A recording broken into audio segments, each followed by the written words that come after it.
Bien, seguimos con el estudio de Judas, hermanos. Espero que este sea la penúltima entrega, porque queda bastante y no quiero ni ir lento, pero tampoco quiero ir rápido, porque entonces perdemos muchas cosas. Así que ánimo y estamos aprendiendo bastante Biblia, ¿eh? No, o sea que eso es bueno, buenísimo, muy necesario. A veces la gente espera que se den siempre mensajes de ánimo, que está muy bien, pero también necesitamos mensajes de enseñanza, o sea, de enseñanza profunda, porque eso también nos va a animar. O sea, conocer la palabra de Dios es un ánimo verdadero, es un ánimo que no está basado solamente en emociones, sino realmente en conocimiento, ¿no? En fe, en fe, y eso es imprescindible. Bueno, antes de seguir adelante con el estudio como tal, me quiero centrar un poquito, no voy a llevar 2 o 3 minutos solo, más o menos, sobre algo que ya enseñé de Judas, sobre los hijos de Dios, mencionados aquí en Génesis, ahora lo leemos, y la implicación que tuvo el pecado que ellos cometieron de cara a lo que luego fue el diluvio, y la razón por la cual vino el diluvio. Bueno, lo vais a entender. Estamos en Génesis 6:4 y leemos: después que se llegaron los hijos de Dios a las hijas de los hombres y les engendraron hijos, estos fueron los valientes que desde la antigüedad fueron varones de renombre. La traducción es correcta, ¿vale? No hay ningún problema con la traducción. Entonces, los hijos de Dios sabemos que se está refiriendo por el contexto a ángeles, no podía ser de otro modo. No son los hijos de Set, y os voy a dar una razón añadida, porque dice que se llegaron a las hijas de los hombres. Aquí está haciendo una puntualización. Las hijas de los hombres. No está diciendo los hijos de Dios se llegaron a las hijas de Dios, por decir, sino a las hijas de los hombres. Entonces tenemos claro que las hijas de los hombres eran humanas, ¿verdad? Entendemos esto, ¿no?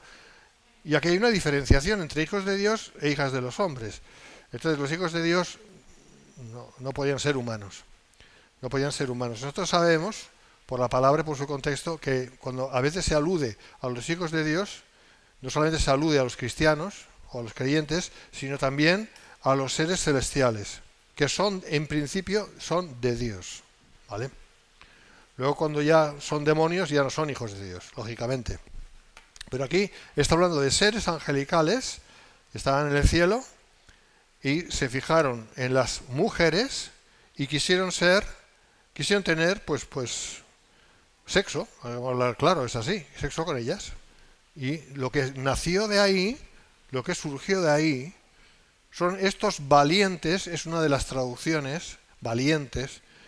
También otra traducción es fuertes, o sea, humanos que no eran 100% humanos. Eran una mezcla. Una mezcla entre humanos y pues seres angelicales y ángeles. Pues no estábamos ahí para verlo, pero podemos imaginar que no eran 100% humanos. O sea, genéticamente, que es la cuestión, no eran 100% humanos, ¿no? Y eso ya lo estuvimos estudiando. Y eso tuvo una serie de condiciones y de cuestiones que ahora las vamos a ver. Por eso digo, comentario añadido sobre los ángeles que dejaron atrás su dignidad y se aparearon con mujeres, de las cuales nacerían seres no genuinamente humanos. Y ahí tenemos un problema. Si esto fue así, y yo pienso que sí fue así, porque lo dice la palabra y lo interpreto de esa manera, ¿vale? Y yo pienso que ya estudiamos eso, lo vimos que los ángeles se pueden aparecer como humanos. Tenemos el caso de los visitantes de esos dos ángeles que fueron a Sodoma y Gomorra, ¿eh? Claro. Sin embargo, parecía como que eran humanos mejorados, vamos a decirlo así, ¿no? Mucho más perfectos, porque los habitantes de ahí, que eran unos perdidos, les desearon, ¿vale? Entonces, se presentaron como humanos muy hermosos, ¿no? Por decirlo así. Entonces, eso sabemos que es así. Por otros lugares de la Biblia también, que los ángeles pueden manifestarse como seres humanos, físicamente como seres humanos. Entonces, si eso fue así, y estos pecaron como pecaron, eso sí lo dice la palabra, que pecaron, ¿no? Al aparearse, tener relaciones sexuales con mujeres, el resultado de lo que nació ahí pues podemos imaginar lo que era. Desde luego no humanos al 100%. Y eso tuvo un problema en cuanto al tema de la redención. Porque Cristo dio su vida por los hombres, no por seres mixtos, no por los ángeles y tampoco por seres mixtos, ángel humano, no. Entonces, lo que nació de ahí serían seres no genuinamente humanos, siendo de ese modo la tierra se fue llenando de seres mixtos, mitad hombres, mitad pues demonios, claro, porque eran demonios. De ese modo la futura obra redentora de Cristo ya no iba a tener ningún valor porque Él iba a dar su vida por los hombres solamente, que es como fue. Entonces esa falsa humanidad tenía que desaparecer. Era un engendro, era una perversión. Eso no fue la voluntad de Dios para nada. Estos valientes que dice ahí. Y eso estaba llenando la tierra. Porque esos a su vez pues tenían relaciones con mujeres y así eso al final iba a ser lo que fue, un desastre, ¿no? Por eso dice que Dios vio que había tanto pecado, ¿no? Tanta maldad, ¿no? Que tuvo que redestruir ese mundo, ¿no? Como lo hizo por agua. Y esa era la treta de Satanás, ¿no? Por ese motivo también Dios decidió extinguir aquella humanidad por completo, aquella falsa humanidad. Solo Noé y los suyos se salvaron porque él, dice, está escrito Génesis 6:9, él era perfecto en sus generaciones. O sea, las generaciones de Noé hacia atrás, todos eran humanos. Ese es el sentido. Y encaja perfectamente. Hay hermanos que creen que sí, que eran demonios, o sea, que eran ángeles, pero que se convirtieron en demonios al desobedecer a Dios y que entraron en humanos y los humanos procrearon. Pero claro, aquí lo que dice la palabra es que eran ellos mismos que lo hicieron. Que había gente endemoniada, por supuesto. Yo no voy a entrar en discutir eso, porque eso no es doctrina como para discutirla, pero sí que se entiende, se puede comprender que Dios decidió destruir esa falsa humanidad, porque esa falsa humanidad no hubiera llenado la tierra, porque eran más poderosos, y al final Cristo no hubiera podido venir, porque se hubiera llenado todo de seres mixtos, ¿no? ¿Que eso suena a ciencia ficción? Sí, suena a ciencia ficción, pero a veces las cosas que parecen ciencia ficción son reales y las otras no. Entonces ahí lo dejo, cada uno lo estudie, pero yo pensaba que eran los hijos de Set, los hijos de Dios. Pero entonces no diría nada acerca de las hijas de los hombres, porque los hijos de Set tenían hijas también. No sé si me explico. O sea, ahí hay una cosa que hay que entender, ¿no? De todos modos, si queréis saber más, están los vídeos que yo ya expliqué sobre esto. Lo digo por los hermanos que no estuvieron en las enseñanzas previas y aquí sobre el tema de Judas. Y no lo voy a repetir de nuevo porque, claro, no puede ser. Por amor a los que lo han escuchado ya. Entonces, si queréis saber más, ahí en nuestro YouTube lo podéis ver, ¿vale? Bueno, sigo porque esto ya lo hemos visto. Lo quería decir porque es algo que se me escapó, no lo dije en su momento. Y me parece importante entender el diluvio. ¿Por qué el diluvio? Pues el diluvio no tuvo más remedio que ser. Además, fíjate un pensamiento. Si la causa era solamente el pecado de los humanos, por lo cual Dios destruyó a aquella humanidad, a lo largo de todos estos 4.000 años, por decir así, es que los humanos no han pecado. Tenía que haber destruido la humanidad Dios muchas veces. Por esa regla de 3, quiero decir. O sea, eran más pecadores en sí aquellos antediluvianos que que actualmente los humanos. Pues yo pienso que eran igual de pecadores. Eran pecadores. Pecadores igual. Ok, ¿qué es? ¿Más pecado, menos pecado? O sea, ¿hasta qué punto? No sé, es un poquito complicado de entender, ¿no? Yo creo esto, sinceramente lo creo así. Aquella humanidad fue pervertida genéticamente a un punto en que era irreconciliable la salvación para ellos, porque Cristo iba a dar su vida por los humanos, no por seres mixtos o cosas raras. Y ya está. Y Noé era de los pocos que era perfecto en sus generaciones. Era, bueno, no sé si solamente era Noé, en los tiempos ya de Noé, no lo sé, si todo el resto de la humanidad estaba pervertida a ese nivel genético, pero seguramente había más humanos, pero Noé fue escogido para lo que fue escogido, eso sí lo sabemos. Bueno, seguimos, estamos en la descripción alegórica de los falsos maestros, versículo 12, y seguimos ahí en Judas, ahí Judas 12, bien. Estos son manchas en vuestros ágapes, está hablando de los falsos maestros. Estos son manchas en vuestros ágapes que comiendo impúdicamente con vosotros se apacientan a sí mismos, nubes sin agua llevadas de acá para allá por los vientos, árboles otoñales sin fruto, 2 veces muertos y desarraigados. Qué alegorías, ¿no? Qué metáforas utiliza Judas, muy de la mano de Santiago, su hermano, ¿eh? Lo podemos ver en la epístola del mismo. Entonces, la descripción alegórica de la inmoralidad de estos falsos maestros que vemos en los versículos 12 y 13, los que vamos a estar viendo ahora, está hecha por medio de una serie de brillantes, como digo, metáforas, por las que se ve que Judas estaba muy influenciado por su hermano Santiago, quien usa ese tipo de metáforas en su epístola. Bueno, pues si eran hermanos, pues tenían que tener, lógicamente, contacto y tienen una manera común de expresarse, ¿no?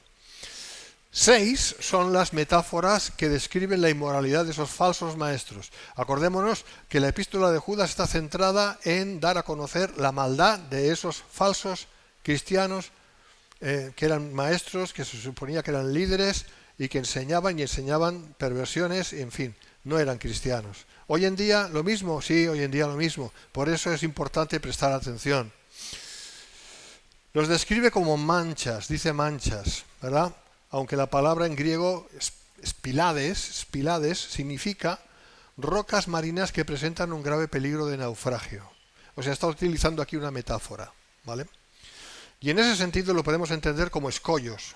O sea, spilades son escollos, ¿vale? Los escollos del mar.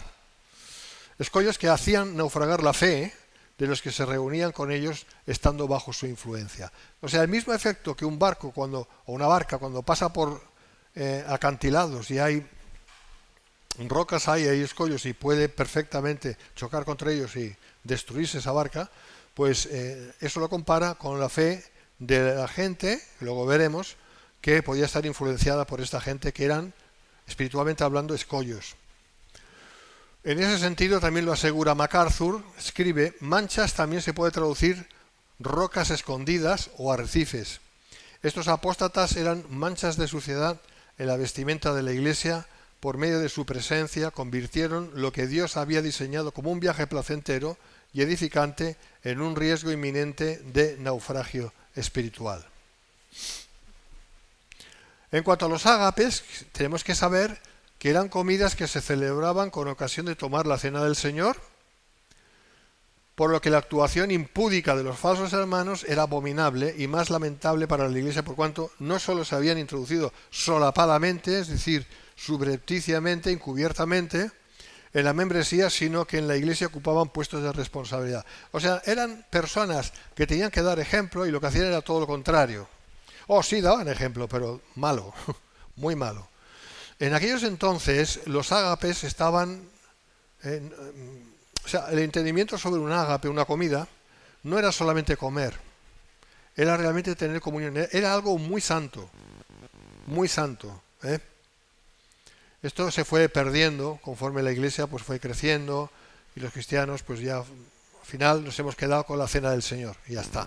Tomar un poquito de pan, un poquito de vino o de mosto, que está bien, pero ellos no hacían eso solamente, sino que tenían un buen ágape, una buena comida, donde cada uno aportaba su comida, se reunían, comían y luego en un momento dado hacían la cena del Señor y era algo muy serio, muy trascendental, muy espiritual.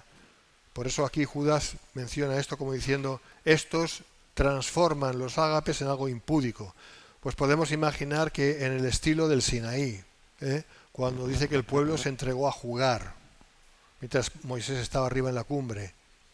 Hombre, no creo que hasta el punto de levantar un becerro de oro, más que nada porque oro poco tenían, pero sí, ese mismo espíritu carnal, no sabemos hasta qué punto, pero eso es lo que pasaba. Eso llevado a cabo por estos falsos maestros.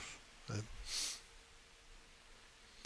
En cuanto a los ágapes, así escribe MacArthur, cito, los ágapes o banquetes de amor eran las ocasiones regulares en las que se reunía la iglesia primitiva para participar del pan y la copa en memoria del Señor, tras lo cual se acostumbraba a tener una comunión, una comida comunitaria, ¿vale? Como ya he dicho. Dice que se apacientan a sí mismos. Estos falsos líderes buscaban su propio beneficio en la iglesia. Esa es la clave, ¿vale? O sea, ellos buscaban su propio beneficio. Entonces, ahí tenemos una premisa. Cuando veamos ministerios, por muy grandes que sean, que los líderes, por llamarlos así, buscan lo que es suyo, se enriquecen, se aprovechan, sacan partido de una manera absolutamente vergonzosa, de esos hay que huir, ¿vale? Hay que huir. Yo quiero decir que hace poco, bueno, el otro día estuve viendo un documental sobre Hillsong. Eso es público, se puede decir. Y todos los disparates, las aberraciones que se han hecho ahí, por parte de, en principio, de ciertos llamados pastores, ¿no? Empezando por el principal de esa denominación, de esa congregación enorme, ¿no? Yo no voy a decir lo que hicieron, lo que han hecho, porque yo no quiero ensuciar mis labios, ni ensuciaros los oídos, pero es el típico ejemplo de lo que es esto que estamos estudiando. Estos falsos maestros que se apacientan a sí mismos. Entonces, esto puede pasar en grandes congregaciones, lo más probable, tantas veces ocurre, yo huyo de esas congregaciones enormes, y también puede pasar en congregaciones pequeñas, o sea, pero hay que siempre discernir quién está llevando la congregación, y si realmente es una persona conforme, lo dice Primera de Timoteo, ¿verdad? Los que cumplen con los requisitos, verdaderamente, o no. O sea, esto es muy importante. Esto es lo primero que uno que va a una iglesia y está buscando una iglesia porque se ha movido, porque ha ido a otro país o lo que sea, eso es lo primero que tiene que, o lo primero y lo segundo que tiene que ver, cómo es el pastor. Pastor, los ancianos, y también cómo es la iglesia, porque tal como sea la iglesia se verá mucho, ¿no? Pero cómo es el pastor, qué vida, cómo vive, si cumple con los requisitos de 1 Timoteo. Nadie es perfecto, pero hay unos requisitos que son, vamos, inapelables. Y si no, pues seguir buscando. Vale, entonces Judas los compara a las nubes sin agua arrastradas por los vientos. Prometían lluvia, pero no soltaban ni una gota de agua. Estos que prometen mucho y luego no hacen nada. Mejor no prometer. Proverbios 25:14 dice, como las nubes y el viento sin lluvia es el hombre que se jacta falsamente de sus dones. Eran farsantes sin escrúpulos y estériles en cuanto al bien. Los apóstatas prometen vida espiritual, pero son nubes vacías que traen la esperanza de lluvia y lo único que producen es sequedad y muerte. Predican un evangelio falso que solo conduce al infierno. Árboles otoñales sin fruto, 2 veces muertos y desarraigados. Por cierto, que viendo este documental sobre Hillsong, salían personas que habían sido miembros de esa entidad, no la voy a llamar iglesia, de esa entidad, y todos heridos, algunos ya diciendo yo ya no creo en nada. O sea, un desastre. Y más cuando todo eso salió a la luz. Cosas muy sucias, muy sucias.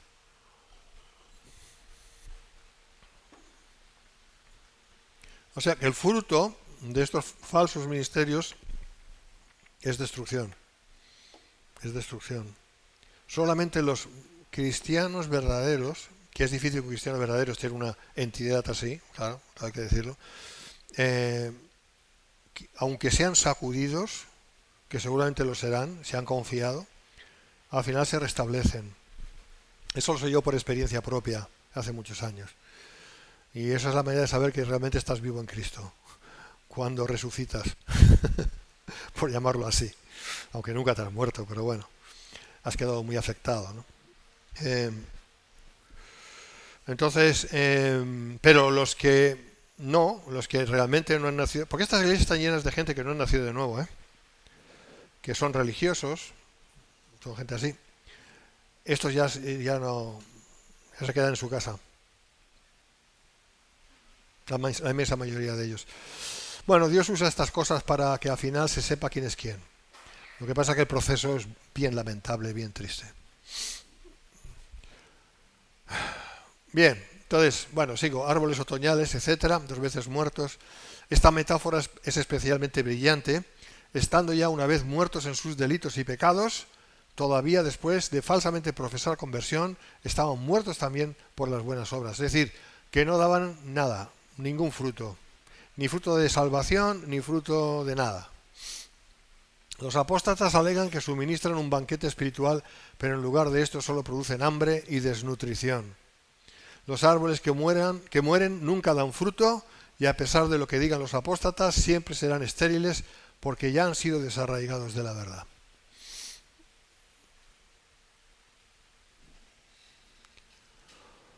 Versículo 13 habla de fieras ondas del mar que espuman su propia vergüenza. Otra metáfora. Esta es la quinta metáfora. Son comparados a las olas encrespadas del mar que arrojan espuma de su propia desvergüenza. Esta es la nueva versión internacional y es una traducción buena. La conducta impetuosa y obscena de esos malvados con apariencia de piedad es comparada con las furiosas olas del mar que arrojan fango o suciedad a la orilla. ¿Cómo podemos comparar eso? Porque estos líderes que tienen tanto carisma, que hablan así, son hasta agresivos hablando todo el rato, y saben cómo emocionar, saben cómo comunicar mensajes que los oyentes, si se dejan llevar, pues son motivadísimos, ¿no? Pero que es solamente algo que toca el alma, toca las emociones, pero no va más allá. Yo podía seguir hablando de lo que estaba hablando conforme vi el reportaje, y es que encaja perfectamente con esto, encaja perfectamente con el estudio de Judas. Y lamentablemente hay demasiadas entidades, dícese cristianas, en tantas partes del mundo que son exactamente esto. Pero bueno, esta es la apostasía que la palabra dice que iba a ocurrir, ¿no? En 2 Tesalonicenses capítulo 2, justo antes de que el anticristo se levante. Son un testimonio horroroso, horrendo, de cara a la gente corriente, por decirlo así. Es un testimonio horrible, horrible, horrendo, por el cual darán cuentas a Dios. Oh, sí. Y la inmensa mayoría de ellos son ricos, ¿eh? Pero ricos, pero ricos. Que es lo que estamos viendo, ¿no? Que todo lo que hacían era para su propio beneficio. Qué pena.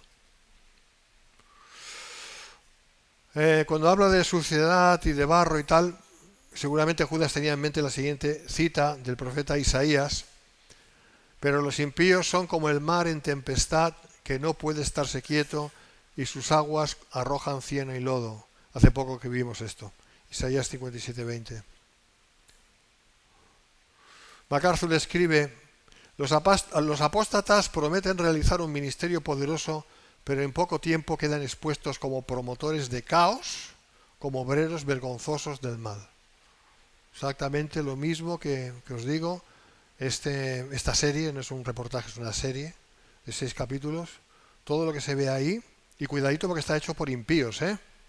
Entonces hay que saber discernir, porque ellos defienden los colorines. ¿Me entiendes? Por los colorines, ¿vale? El falso arcoíris, ¿me entiendes, no? Entonces, claro, lógicamente, a priori, la gente, ni siquiera los de Hillsong, defienden los colorines, aunque han permitido que gente con colorines estuviera ahí y estuviera ministrando. Eso también es verdad.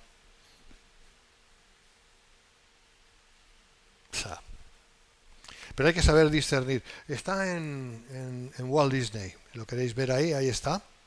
Hillsong. Y yo creo que es bueno verlo para darnos cuenta de lo que está pasando. Sabiendo discernir, separar una cosa de la otra. ¿Por qué es bueno? Porque nos ayuda a entender como supuesta iglesia, ¿dónde estamos? ¿Dónde estamos hoy en día? ¿Cómo está la supuesta iglesia en general, ¿no? ¿Cómo está? Nosotros sabemos que todo lo que dice ser iglesia no es iglesia, ¿eh? Que conoce el Señor a los que son suyos. Entonces ahí vemos la apostasía cómo está subiendo con unos niveles obscenos, y eso nos anima porque nos hace entender que el Señor viene pronto por nosotros. Y esto es lo que realmente es bueno, muy bueno, muy bueno. Y por supuesto nos exhorta a andar correctamente y escapar de todo lo que significa el pecado y la perversión, etcétera.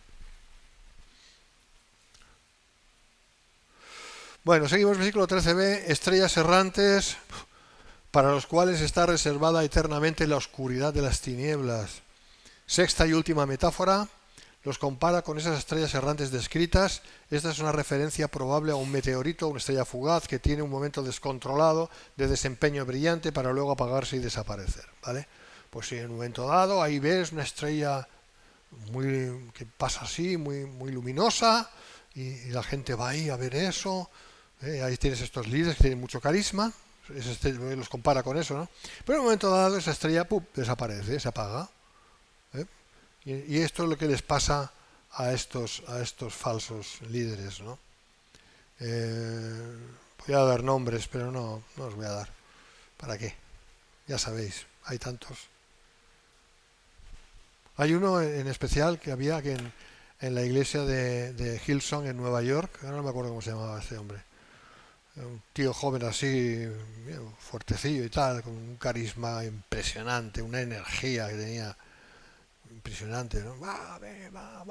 Era una estrella luminosa, ¿no? Y la gente le tenía como wow. Y de la noche a la mañana desapareció. Se descubrió lo que hacía.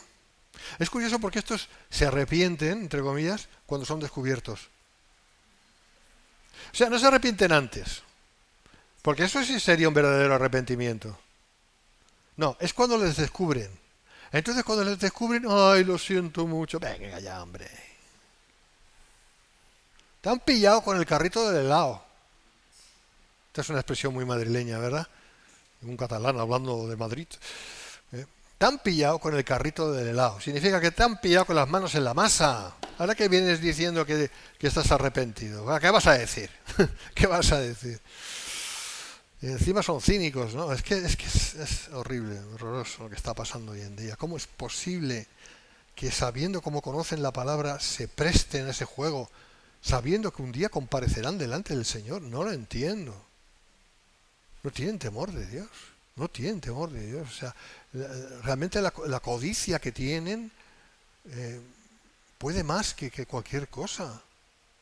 Pues estuvimos hablando de gente del mundo, de políticos, de Sánchez, ¿no? Pues sí, pues bueno, lo entiendes porque son gente que no tienen a Dios. Los que no tienen a Dios son ateos acérrimos y malvados y les encanta la maldad.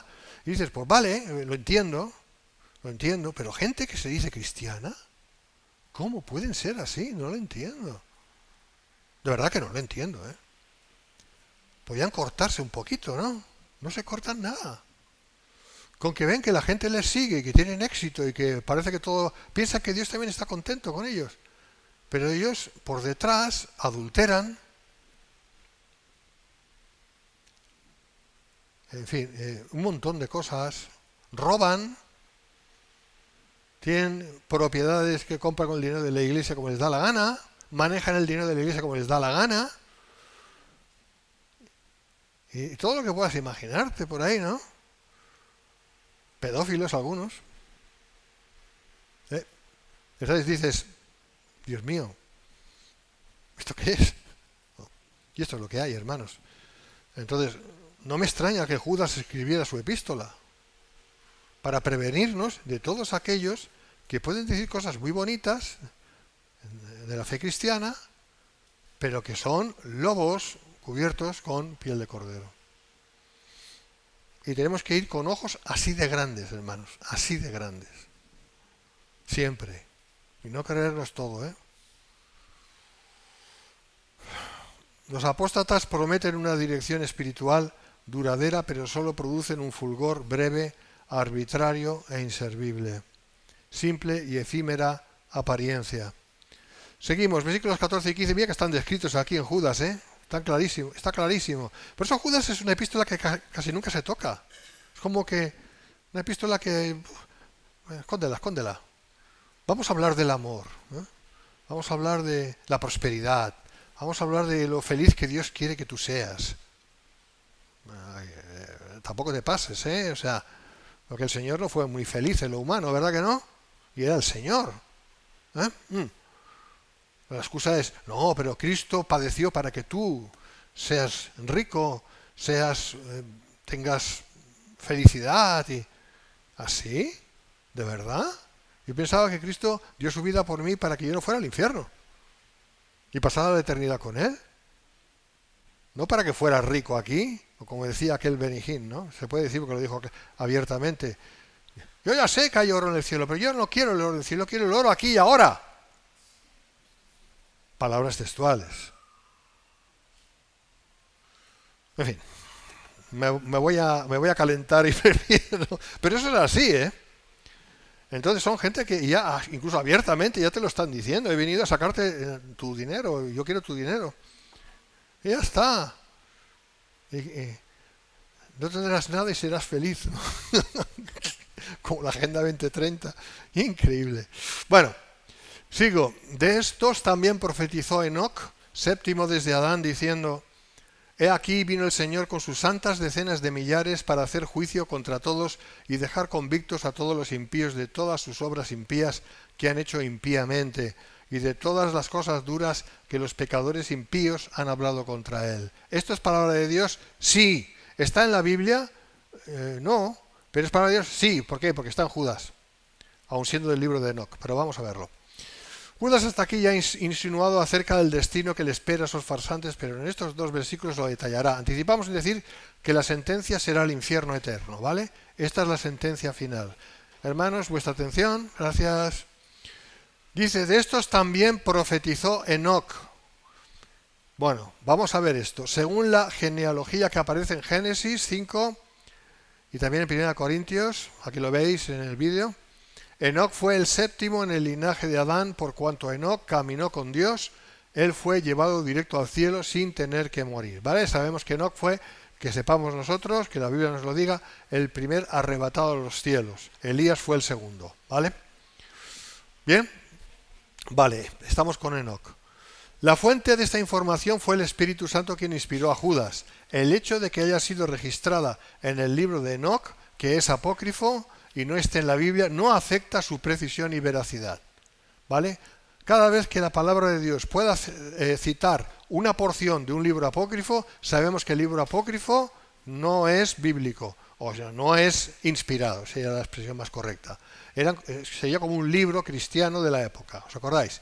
Pero esa porción que está mencionada por un apóstol, eso sí lo es. ¿Por qué? Porque está garantizado por la palabra del apóstol.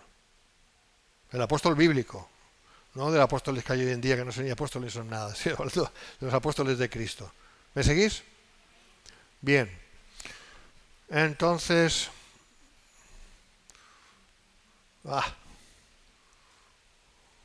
Judas se basa en el libro de Enoc, capítulo 1, versículo 9, y comenta Riri, que a su vez está comentado por Francisco La Cueva. Dice, aunque esta profecía se halla en el libro no canónico, se nota que era católico, Francisco La Cueva utiliza expresiones católicas, pero son correctas, es correcto.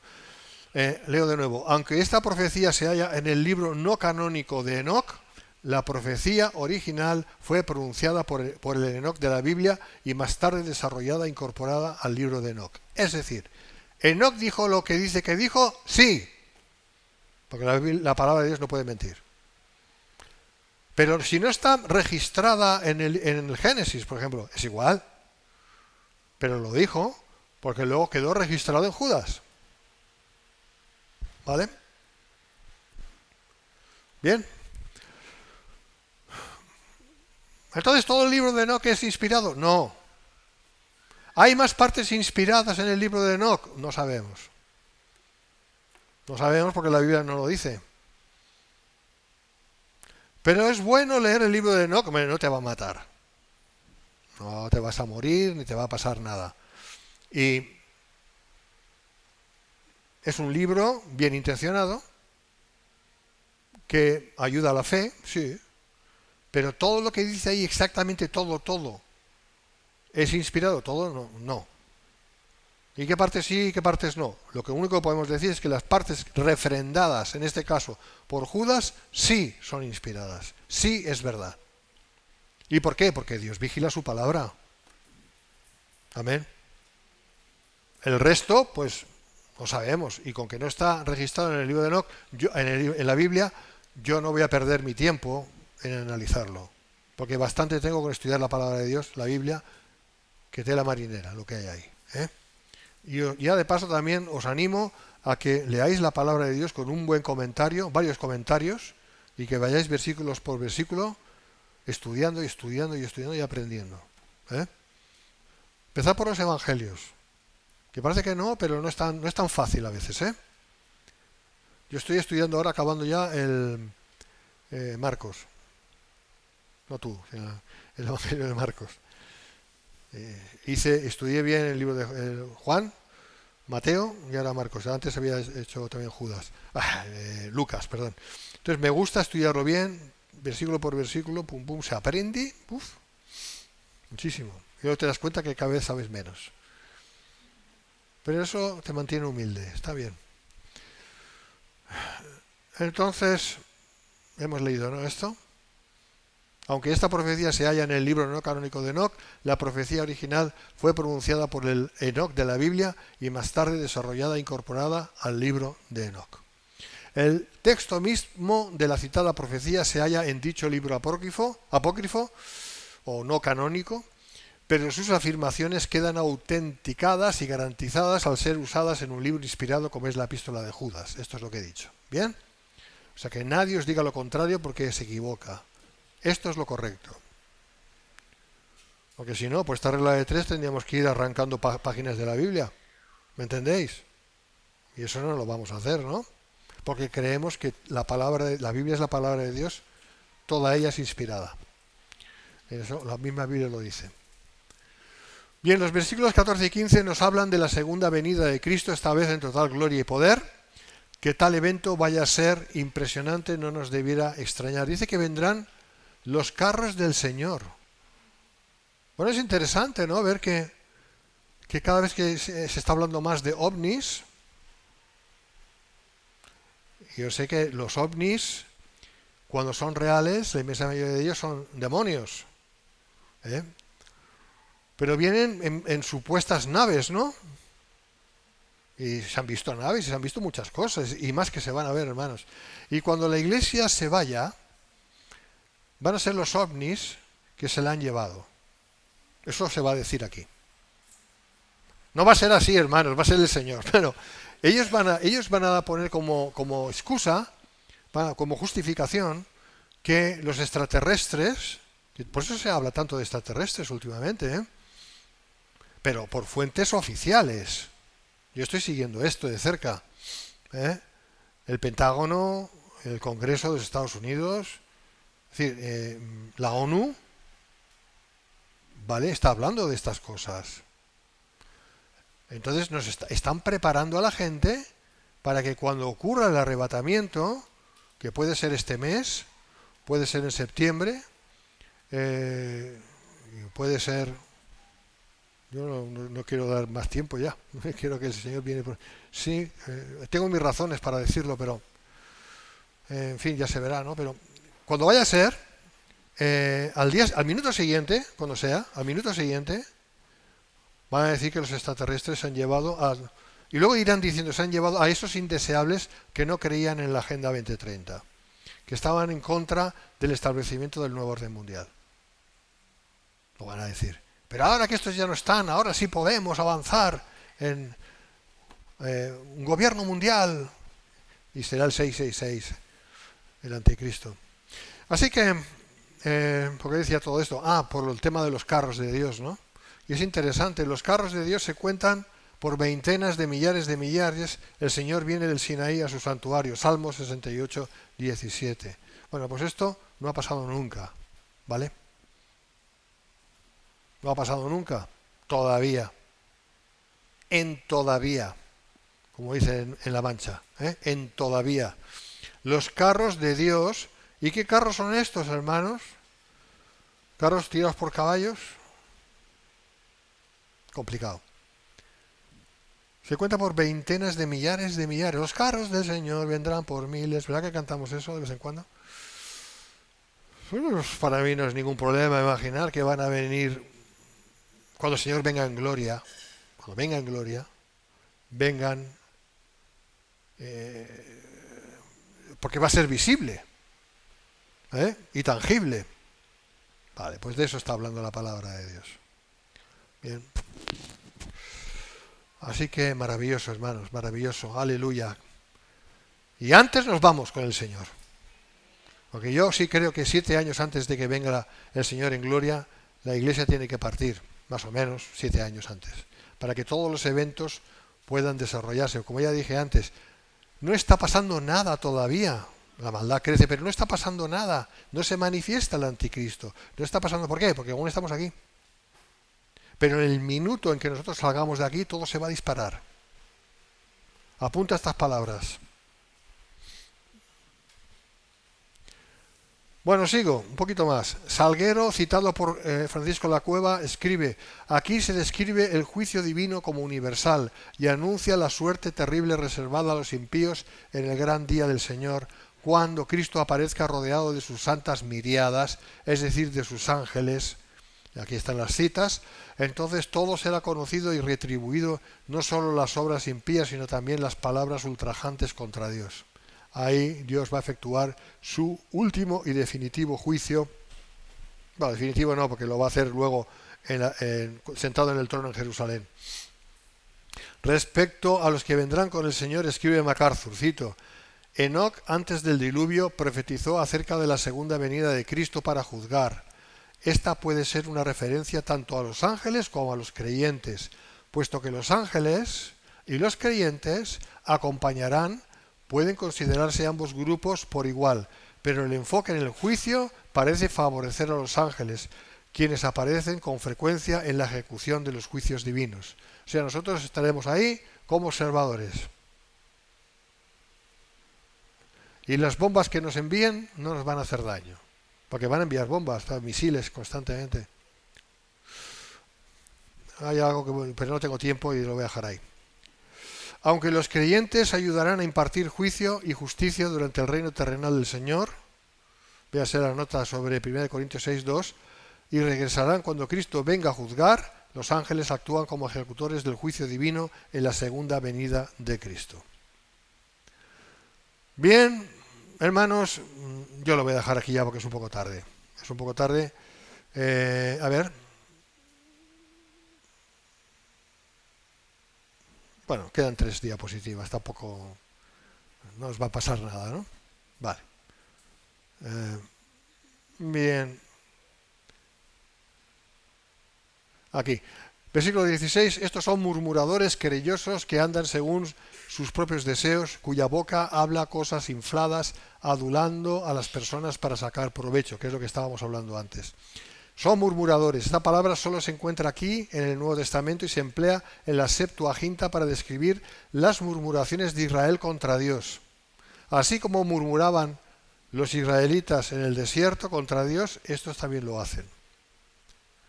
Son querellosos, es decir, descontentos. Nunca están contentos, siempre quieren más. El pecado de los de Coré, si sabéis la rebelión de los de Coré, murmuración y queja. ¿Y esto por qué? Porque lo único que les importa es satisfacer sus propios deseos. Ellos tenían deseo de mandar, de tener autoridad. Y Aarón y Moisés eran un estorbo para ellos. Los apóstatas son motivados ante todo por un deseo pecaminoso de satisfacerse a sí mismos en todo. Daban rienda suelta a su desagrado e insatisfacción con el camino y la voluntad de Dios, como sucedió con Israel, Sodoma, los ángeles caídos, Caín, Coré y Balaam, dice MacArthur. La manera de encontrar lo que quieren de los demás es manipulando, siempre. Eso es lo que hacen, manipular. Cuando tú ves que alguien te manipula, huye, abandónalo. Eso no es de Dios. Y la persona que manipula es porque normalmente siempre lo hace. Y una persona que manipula siempre es una persona que engaña, porque manipular es engañar. Porque quiere lo que quiere y va a por ello. Y no dudará de hacer, decir lo que sea con tal de conseguir lo que quiere. No queremos eso. Hablan con arrogancia, pomposidad y hasta magnificencia, pero sus palabras son huecas y no tienen vida ni valor espiritual. O a veces utilizan la lisonja, el buenismo, o sea, son diferentes los canales, pero siempre es para conseguir lo que ellos quieren. El mensaje puede parecer atractivo por fuera, claro, por eso tienen tanta gente, si no, pues no, nadie estaría ahí. Pero carece de sustancia poderosa de la verdad divina, solo adulan a las personas. Pues ahí tenemos el ministerio de este Joel Osteen, ¿no? Mencionado por MacArthur. MacArthur habla muy claro de este varón, Joel Osteen, que no predica el Evangelio. Lo que predica es, cree en mí, mira mi sonrisa, siempre sonrío, y sencillamente sé feliz, ¿no? Sé feliz, no habla nunca del pecado, nunca habla de la responsabilidad delante de Dios, solamente habla de que tú has sido creado para ser feliz. Y por supuesto me tienes que pagar por eso, sí. Claro, lógico.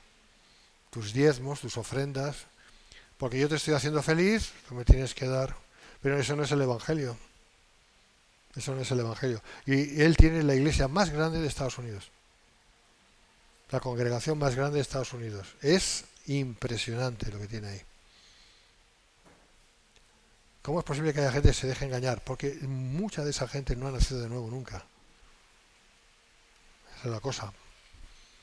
Y otros están muy engañados. Entonces es eso, ¿no? El mensaje puede parecer atractivo por fuera, pero carece de sustancia y de verdad. Solo adulan a las personas, dicen a las personas todo lo que quieren oír para su propio beneficio, en lugar de proclamar la verdad de la palabra de Dios para beneficio espiritual de los oyentes. Porque en esas supuestas iglesias o entidades espirituales, si ahí sale alguien hablando del precio de la cruz, de lo que es el pecado, de las consecuencias del pecado, del precio a pagar, de llevar la cruz, que cada uno lleve su propia cruz, te digo que la primera vez la gente se quedaría así. La segunda vez la gente estaría así. Y la tercera vez ya no habría gente. Porque no vienen a escuchar, no van a escuchar la verdad, van a escuchar algo que les tienen comezón de oír, cosas agradables. Pero el que es realmente de Cristo sabe que está en esta vida para padecer por Cristo. Que si hay momentos de felicidad, buenos son. Que si hay momentos en que Dios, porque es bueno, es misericordioso y nos quiere dar un buen tiempo, pues gloria a Dios. Pero Dios está especialmente interesado en cambiar nuestro carácter. Y es muy complicado cambiar nuestro carácter solamente con cosas bonitas. ¿Me estás entendiendo? Te lo digo por experiencia. O sea, cuando todo es bonito, cuando todo es agradable, ¿cómo vas a cambiar? Es delante de los desafíos que uno cambia.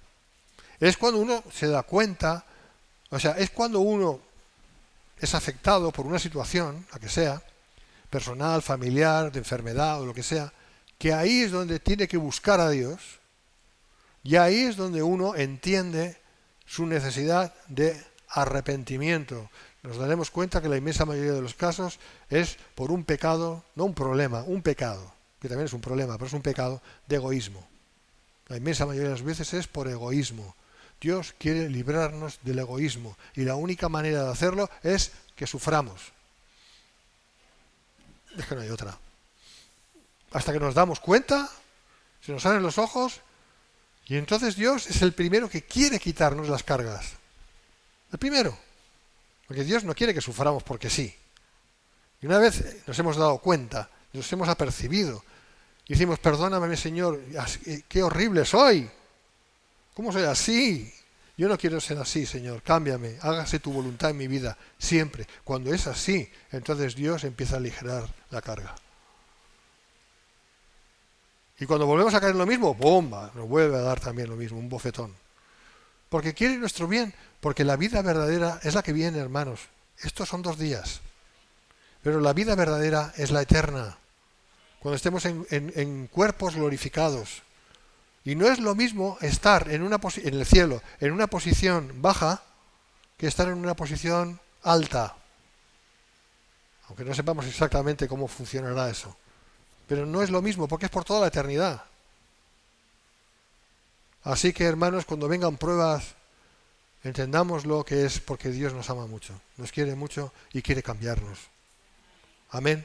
Pero todos estos que están diciendo cosas agradables, constantemente agradables, solo satisfacen el oído de la gente. ¿Cómo van a cambiar estas personas? ¿Cómo van a enmendarse? Es imposible mientras sigan ahí. Así que aprendamos bien. Amén. Dios os bendiga.